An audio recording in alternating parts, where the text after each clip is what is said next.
Is this jazz bands? What's this? Applied music? Jazz band and applied music? It's whatever, huh? It's whatever. What class is this like normally? Technically jazz band. Technically jazz band? Cool. Awesome. All right, Miss Christy, whenever you are ready. All right, we got a few more people coming in. They're wrapping up. Hey, let me get my paper.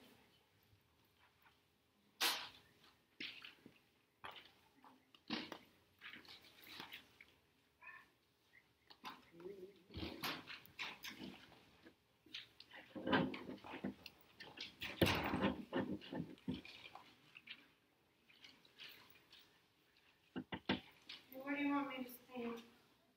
Right here, it's fine. All right. The camera will get you. Okay.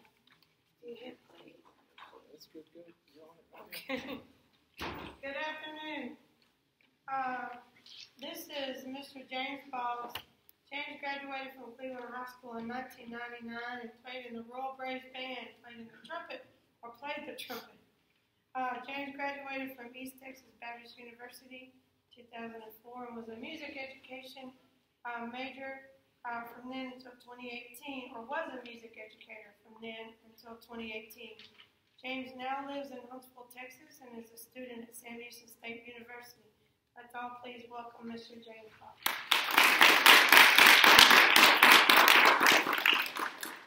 How are y'all doing today? Good. Okay, well, on the screen I've got something that looks really curious. I just want to show of hands, how many of you have ever heard of the career of music therapy? You've heard of it before. Okay, well, that's good. It's a lot more hands than I thought. Okay, when you hear music therapy, what do you think? Go, obvious. Somebody's going to what do you hear when I say the word music therapy? Like psychology? Cool, that's awesome. Yes. Anybody else? Therapy? Yes. Medical therapy using sounds. Medical therapy using sounds. Awesome.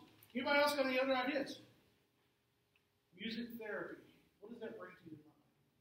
Anybody thinking about like sitting there going, a lot of people might have that kind of mindset about music therapy. Well, I'm here today to tell you a little bit about what I'm doing in my new career choice. And so before I start that, I want to kind of give you a little bit of background about myself. Miss Christie, actually, Miss Jones, I'm sorry. She was actually one of my upperclassmen when I was a little 8th grader, freshman type people, and we looked up to her, and she was like, oh, man. She was like, y'all better get it right, because we're going to be the best band in the world, aren't y'all? The best band in the world, yes? Yes, sir. Yeah, that's right, that's what I thought. See, Royal Braves Band, we go back, okay? And so, once upon a time, I was a band president here at Cleveland, and was very, very proud to be there. So, with that being said, this is some of my high school pictures. That's us coming back from NAMI. That was the band officers there. And yes, we got the outstanding marching trophy, of course. So that was back in 1998. I'm so old. Wow. But anyway, like she said, I grew up in Cleveland, Texas, where I was in the high school marching band. I was able to obtain a scholarship to Panola Junior College at Carthage, Texas in 1999. And then transferred as an education major to East Texas Baptist University, where I was able to participate in the first marching band that ETBU ever had. That was cool. So they never had a fight song, they never did anything like that, so we got to invent that stuff for that school. So I was part of that. We also established the first Kappa Kappa Psi chapter, which is a band fraternity at ETBU. So that was a really neat thing, and we got to be inducted as a chapter at our national convention. So that was just a really cool part of that history. At ETBU, there's a saying that says, if you don't have a ring by spring, you get your money back. And so I did not get my money back. I actually got a wife. So I met my wife, Kim. We were married December 20th of 2008. And she's beautiful. Guys, you always, you tend to just marry up. That's just the way it is, okay? So that's a little bit of my family history. Talk about a little bit about my career. When I first started teaching, I student taught at Carthage High School under Jim Jones. I think y'all may know Jim Jones. Y'all know Mr. Jones? You ever met him before?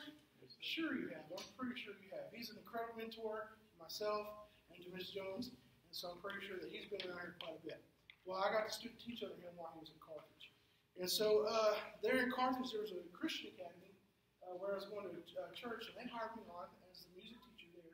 And I taught everything from pre-K to 12th grade theater to intermediate school archery. Junior high kids with bows and arrows. Lots of fun, y'all. Lots of fun. But I did that, and then my son was born. Will was born on January 10th, 2006. And with a new mouth to feed and a new person in the home, it's time for me to get a better career, get up into the public school realm. And so I moved and got my first teaching band director job at Dangerfield Lone Star ISD. In 2008, I took the job as a junior high band director, and by fall of 2009, I was promoted unexpectedly to the head director. So I was a head band director in my second year of teaching public school. Wow, it was pretty crazy. I began implementing teaching strategies for developing teams and teaching marching fundamentals. I wonder where I got that from. From my Cleveland background.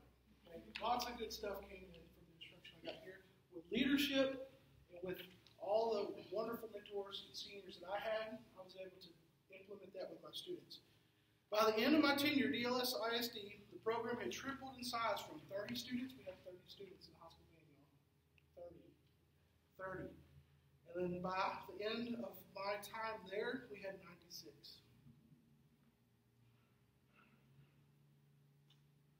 Make sure I'm on the right slide here. Yeah.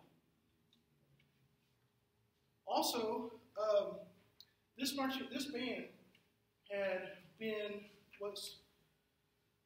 neglected. By the time the seniors were done with their year, they had had 8 different high school marching band directors. So they didn't have a lot of consistency. And so their contest results and things showed it. But by the end of the time I was there in 2000, I believe it was 2010, they got the first sweepstakes in Dangerfield in 30 years. So it was pretty cool. That was a big deal. We had a parade and everything. It was awesome. So I moved from there to Beckville ISD. They said, "Ooh, this guy knows what he's doing. Let's hire him on." And they got to go to a school that was closer to my family, which Beckville is just a suburb of Carthage, just a little bitty old town. And it's a military band. Yay! Dangerfield was a Corps band, and so I had to learn how to do that. But at Beckville, I got to go back and invest in my military band roots, and that was really cool. So my son, he's still a student at Beckville. My wife is a special ed teacher over at Beckville, and he plays basketball and is a trombone player in the band too. And he's got a girlfriend. He's 13 years old, and he's got a girlfriend, a little saxophone player. I don't know what it is. Trombone player is a saxophone player, whatever. But anyway, Beckville was the same way. They had not been to marching contests in 15 years by the time I got there. And I'll tell you a little story. When I first got there, the first day of band camp, we sat down with this new group of kids for me, and I had 7th through 12th graders all in one group. Okay? 30 of them. And I said, all right, we're going to play the B-flat concert scale. And I got my hand ready to go to conduct. And I got real scared because all the upperclassmen and seniors were like looking at each other going, I was like, oh Lord, here we go. And I was like, oh, here we go. So from that, 5 years later, again, this program, the first time in 31 years, got their first sweepstakes. So we're very proud of that, and they're continuing to be a very, very good band in the Class 2A. So this is me. I was all about it, man. I was about leadership. We had colors. We do all these kind of things. We had squad drills. And everything I got was from this program here. And it was working. It was very successful. But, so, in May of 2018, I retired from teaching.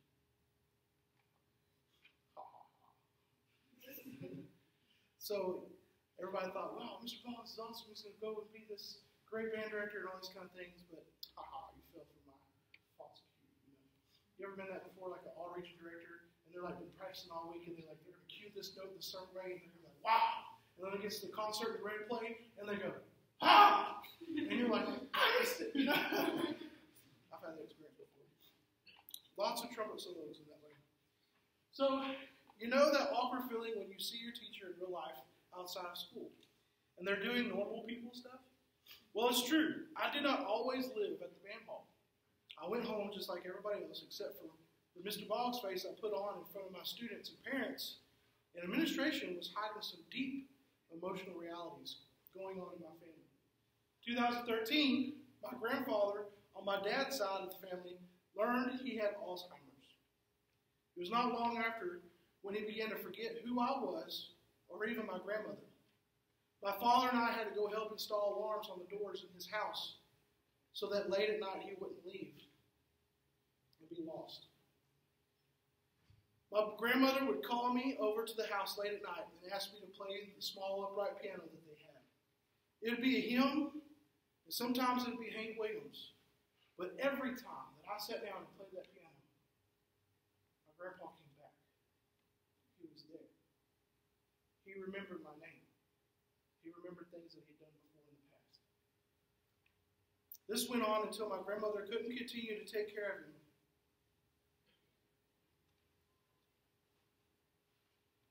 I think I'm sliding on my fingers a little bit here. Sorry about that. This continued until my grandmother couldn't take care of him. And so we had to put him in a nursing home.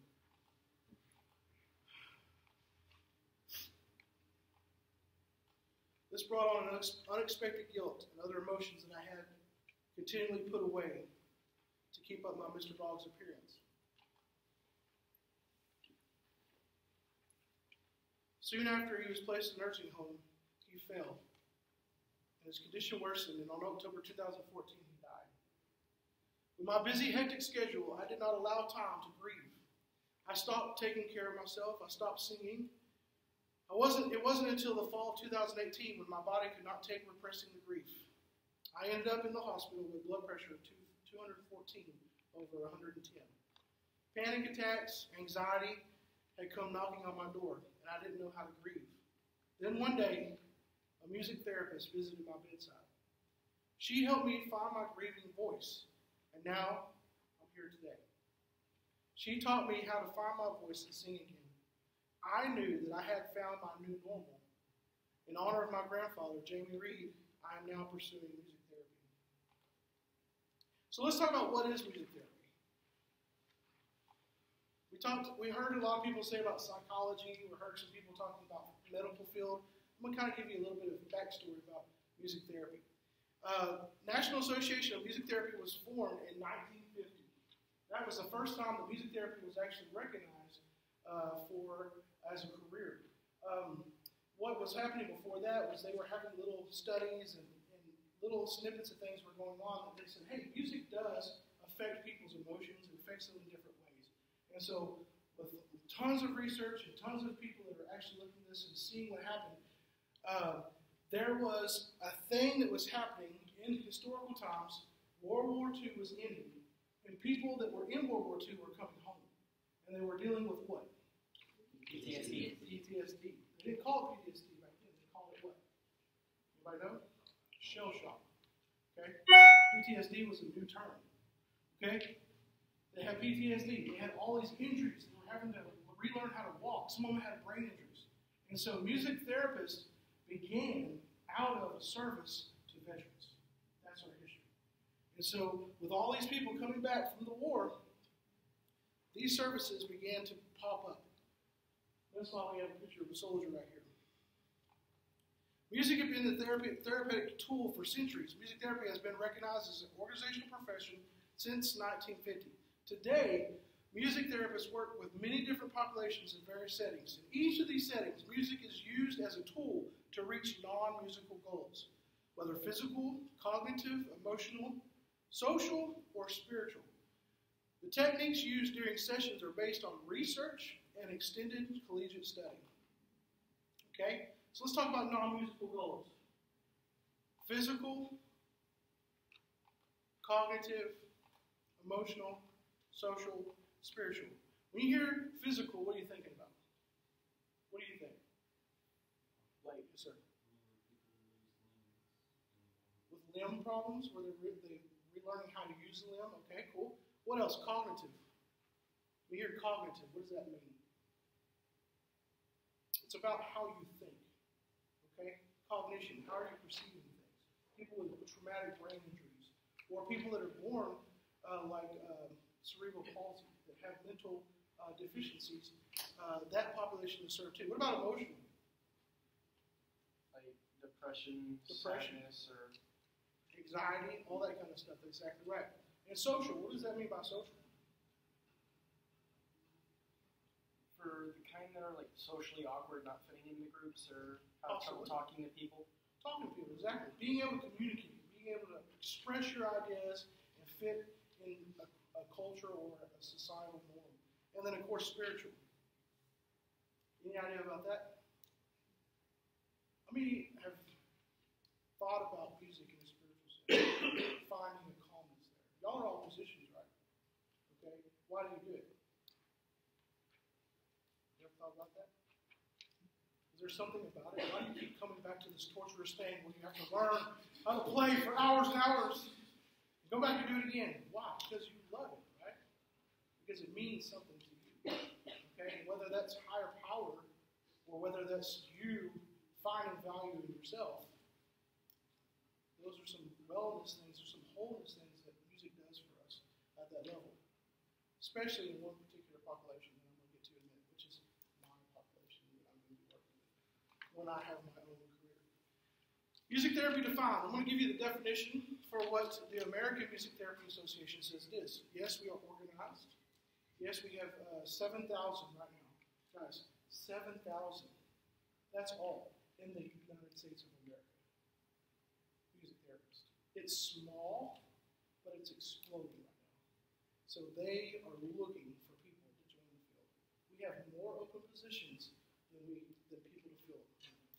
So it's really, really cool. Music therapy is this. The American Music Therapy Association defines music therapy as the clinical and evidence-based use of music interventions to accomplish individual goals within a therapeutic relationship by a credentialed, this is important, credentialed professional who has completed an approved music therapy program. AMTA has a board certification. It's a national certification. You cannot be a music therapist and practice music therapy without being board certified. This is not just like, oh, I want to pick up a guitar and sing to people that are sad. No.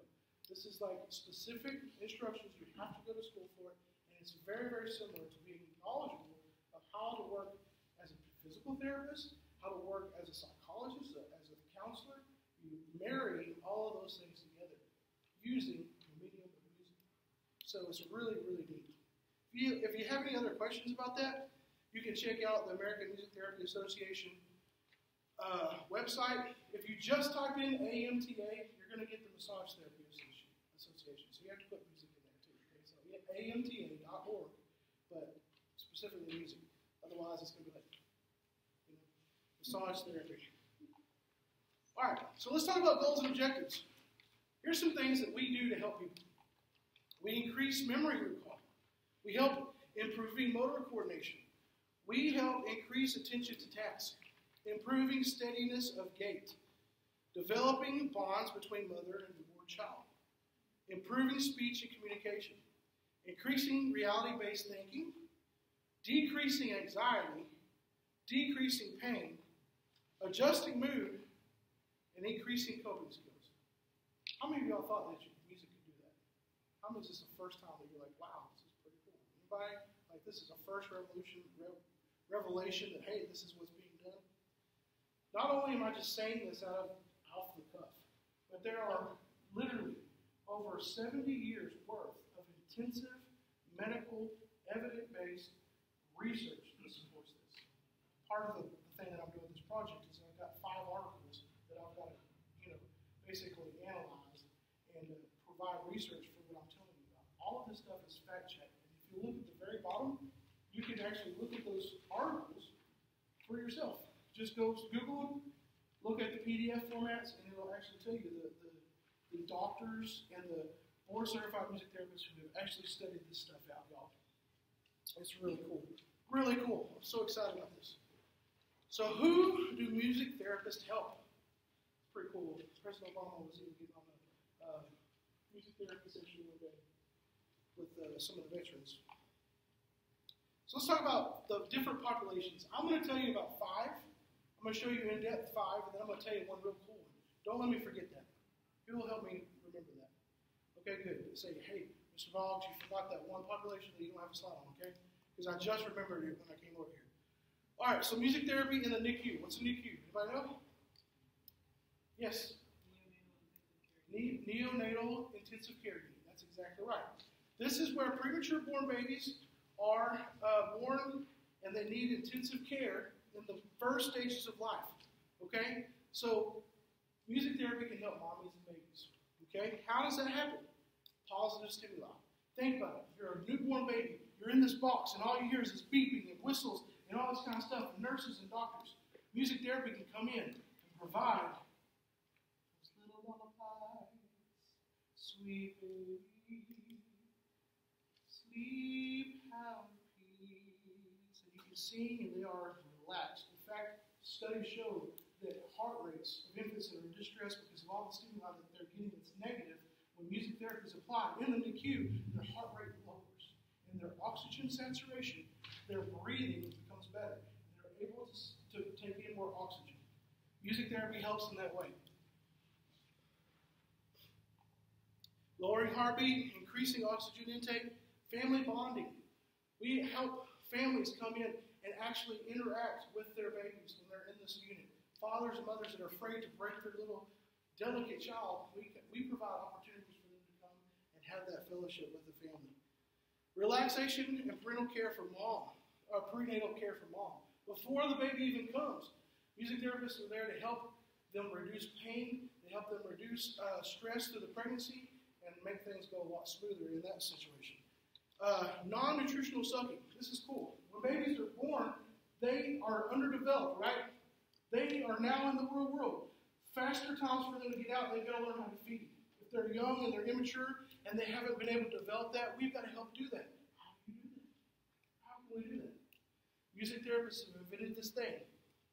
It is a pacifier that when you place in the infant's mouth, they don't know how to suck. They don't know how to get that nutrition they need on their own. So in order to help reinforce that, they've got a wire hooked up to a music box. And when that baby goes to feeding, that music plays. And when they stop, the music goes away. And they're like, what? I want that music back. Music comes back. And y'all studies have shown that hospital stays for infants that have gone through nutritional sucking procedures, non-nutritional sucking procedures, have a shorter hospital stay. They're able to go home, they're able to feed on their own. Pretty cool, huh? That's pretty awesome. Short hospital stays because of that. Now, another population, music therapy and special education. This is awesome. My wife works with special ed, and I love her. I've been able to work with some students before, too. And this is a population that's really popular. There are actually music therapists that are hired by school districts to be a part of the IEPs for their students. I'm going to read a little bit of this. I'm not going to go through all of it. I'm just going to kind of touch on the base. Music therapy is considered a related service under the IDEA Act, which is for students with disabilities. In fact, the guy who wrote the IDEA Act in the 70s and helped special needs kids get the instruction they need and get the recognition and all of the wheelchair access and all that kind of stuff, his wife was president of AOTA. She was a music therapist. So she had a lot of input in that, in historical legislation for our country. Didn't know that, did you? Pretty cool stuff. Okay, music therapy can be really integral into their education. Music therapy interventions can address development, some of the deficiencies they may have in education. Music therapy can support special education classroom teachers. And music therapy involvement can stimulate attention and increase motivation to participate more fully in other aspects of the educational setting. Music therapy interventions apply the inherent order of music to set behavioral expectations, provide reassurance, and maintain structure for children with special needs. And music therapy can adapt strategies to encourage a child's participation in other activities. We're going to do one. I need 5 volunteers, real quick. 1, 2, 3, 4, 5. In the back. Way back in the back. Y'all coming up here. What we're going to do is we're going to basically do what would happen in a therapy session with a group. of special needs children. Believe it or not, that's a frog. Okay, that's a frog. Okay, so everybody's going to get a frog. Excellent.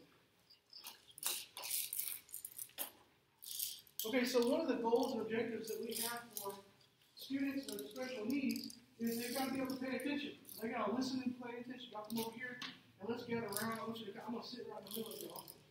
We want to get together.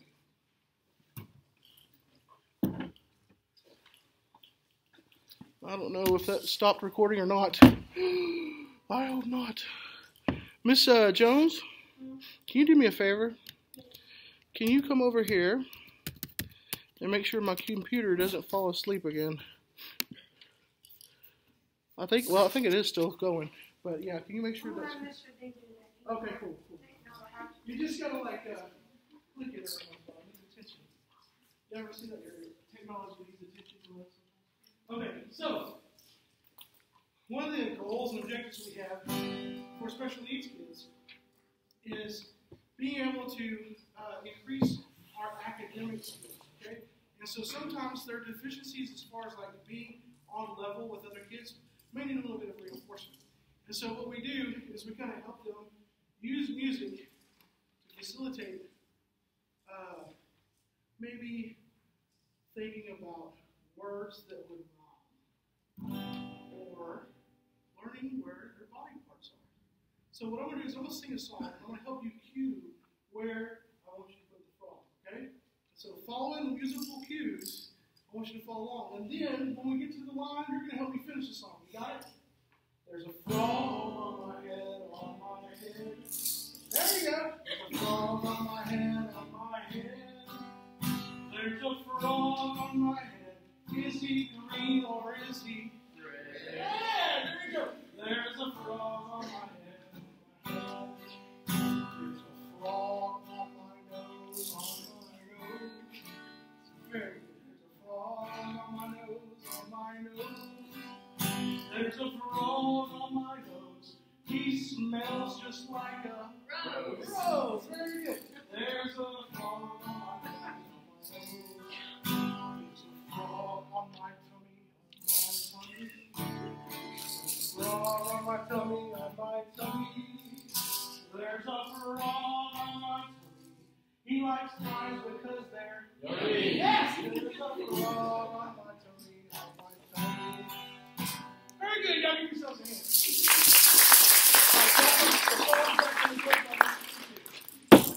Okay, so does everybody get the understanding about how music can help in that way? What are two things that we did? We laughed. Yes, we had fun. Did we have a good time with that? Yeah. Okay. But what were we learning? Learning body parts. Body parts, good. Okay. Rhymes. And we're learning rhyme schemes. So there's some things that we picked up on that because music helped us be able to cue it. Okay. Now is that a lot more fun than just sitting there, draw the, or let's label the arm right here, or this is a head. You know, for some kids they need a little bit more than that. Does that make sense?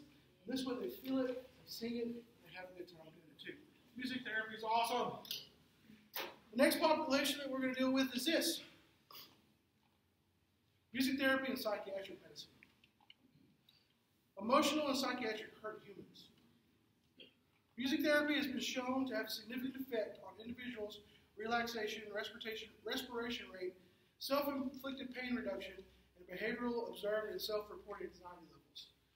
It provides opportunities for nonverbal outlets for emotions associated with traumatic experience, anxiety, and stress reduction.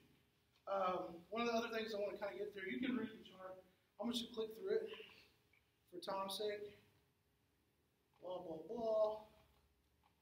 But that's just stuff I need to show you. I know it's kind of small, but here's the gist of it. Listen, there are people that are hurting emotionally. There are people that have anxiety. And how many of you ever experienced a song that got you in your feels? You know what I'm talking about. Okay, exactly. Music does that. All the way back from ancient Greek times. When they talked about the eros and how music affected your emotions. That is significant. And now researchers are finding through all kinds of different mental scans. I did a presentation not too long ago where people were listening to songs and they were told, they were asked to describe how the music made them feel. And they showed, while they were doing this and listening to these musical exercises, they were in a PET scan, PET scan. And that shows the blood flow in the brain. And when music was there, it started activating those emotional centers of our brain. There's actual scientific research that supports that, hey, music affects mood. And so using that, we do what's called vectoring, or using the ISO principle, which means if somebody's really upset and they're like anxious and all that kind of stuff, then we start the music there, and then we gradually bring them down to a calmer state, changing the musical sections as they listen. We do that through improvised music, through songwriting. We talk about lyrics to songs. What does this mean? That is how we use music in psychology. Cool, huh?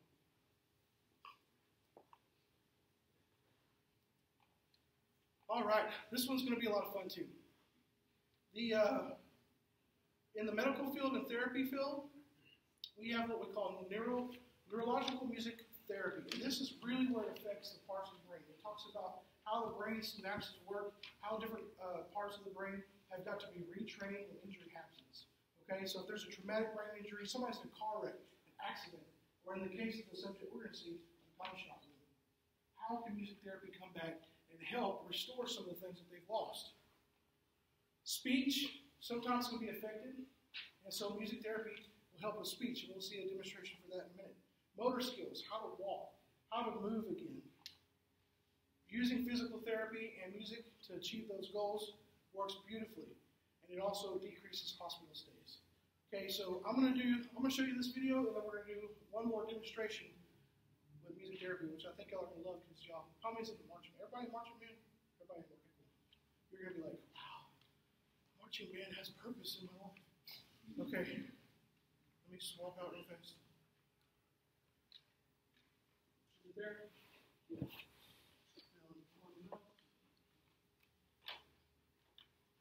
To the right. To the right. So it appears and then it doesn't appear. Oh, there it goes. It's like playing an airplane video game. Many of you ask us more questions about the way music helped change language inside all our brains, and ABC's Bob Woodruff has more on the story. Today, for the first time since her injury, Congresswoman Gabby Giffords released a special message to her constituents. Representing Arizona is my honor. A transformation that began 9 months ago when she could barely respond. Do you smile, sweetie? Well, that's nice. Because she was injured in the left side of the brain, where speech is controlled, her words had abandoned her. What's the matter? In this emotionally charged moment, she sang the words she couldn't speak, a key to her amazing recovery. Let it shine, let it shine, let it shine. Excellent. Language is normally held in the left hemisphere of the brain, where Gabby was injured. Music exists in both hemispheres. Incredibly, scientists are finding that music therapy can rebuild language on the uninjured right side. Nothing activates the brain so extensively as music. It has been possible to create a new language area in the right hemisphere, and that blew my mind. Today, Gabby's getting back to a normal life, venturing out to restaurants, even ordering French. Walking is easier all the time. You're stronger. Strong. Gabby's speech pathologist says she seems to understand everything, but there will be challenges ahead. A debate would be difficult, and it's not because of her thinking. You cannot have one little hesitation to find the word. Today, Gabby said she's working hard, and if you're wondering what the future holds, you should hear it from her. I miss Tucson. The mountains, blue skies, feeling the heat. I'm getting stronger. I'm getting better. I want to get back to work. Still something that...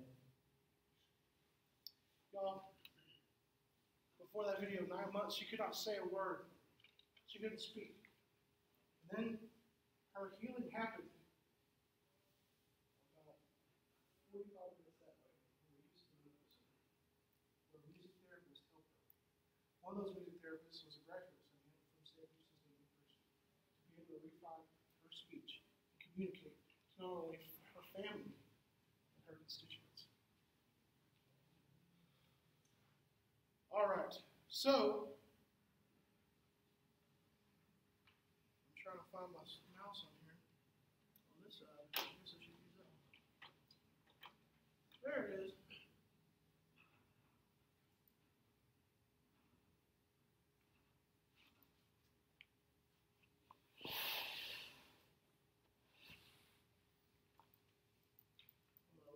Skip back a lot. Okay. So one of the things that I want to show you as far as the demonstration is concerned has to do with gait. You might know what gait is? Yes, sir.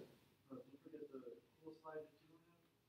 Say that again? The cool slide that you told me to remind you of. Cool slide? The one you forgot about. Yeah, no, this is different. But thank you for being on top of that. Gait is how you walk, right? Marching band.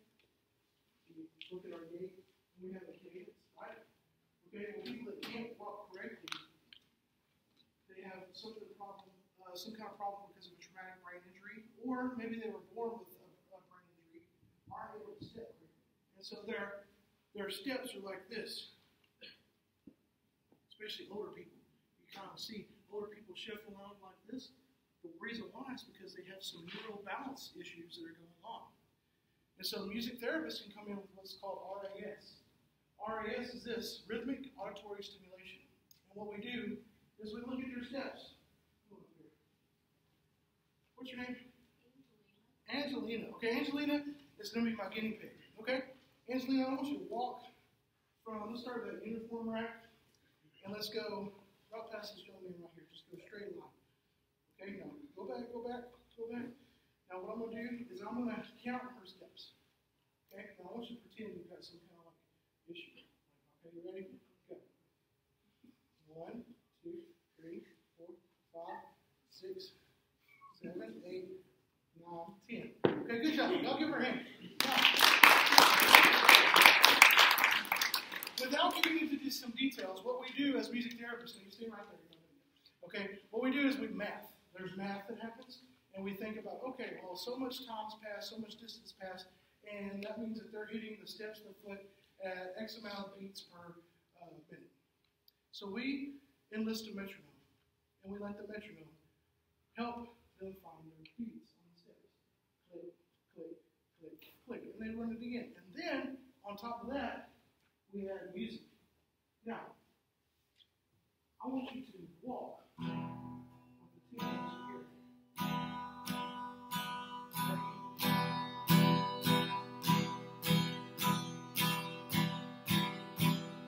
Good. Now come back and I want you to try to do that again without being on beat.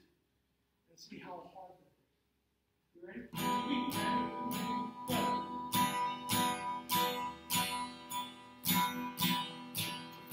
Messes with your head, doesn't it? You have to be in time. You have to walk in step with the person next to you in the hallway, right? You crazy band nerds. Guess what? We use that, and we use that marching band process, and you know what the medical field has deemed as average cadence walking for normality? Guess, 120 beats per minute. Military marching style over there. Okay, so RAS uses rhythm and beat to help encourage steady gait in patients that have neurological disabilities or injuries. Cool? Awesome. All right. Got 2 more populations? How am I doing on time, y'all? 5 minutes. Oh, good. 5 or 6. Okay, cool. So I'm going to wrap it up pretty quickly. Okay, so the field that I want to go into is hospice. So people that we can help in hospice is our loved ones. Pain management. Music can be used as a distraction to keep people from having to go through pain. Hospice is where people have been told that they're going to die. Hospice care. If you're put on hospice care, that means that person's life is about to end. And so the goal with hospice is to make them as comfortable as possible until they pass away. That's what happened with my grandfather. One thing that you can do with hospice care is create legacy memories. We as music therapists can come in and record their heartbeat. And we can use that heartbeat as a rhythmic center of an original song that we write for the family. And we can help if the patient was a musician, to be able to sing his final thoughts for that family to have for the future. Pretty cool, huh? Processing time for families. Music helps people to feel through some emotions and also those spiritual experiences. They're facing death. They're facing what they believe to be eternity. How we are there to help them, maybe singing those older hymns, maybe being there for that encouragement, along with chaplains that are part of hospice. That's part of what music therapists do. So, what's in it for you? I'll let you read that little meme real quick. It's not just about playing guitar for people that are sad, right? It's a lot more than that. How do I find a music therapist? You or loved one might need it one day. Texas is full of music therapy.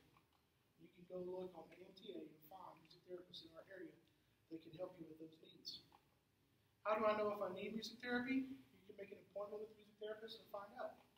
Or your psychiatrist or your doctor can refer you. And then they're going to assess you and find out whether or not you are a good candidate for music therapy.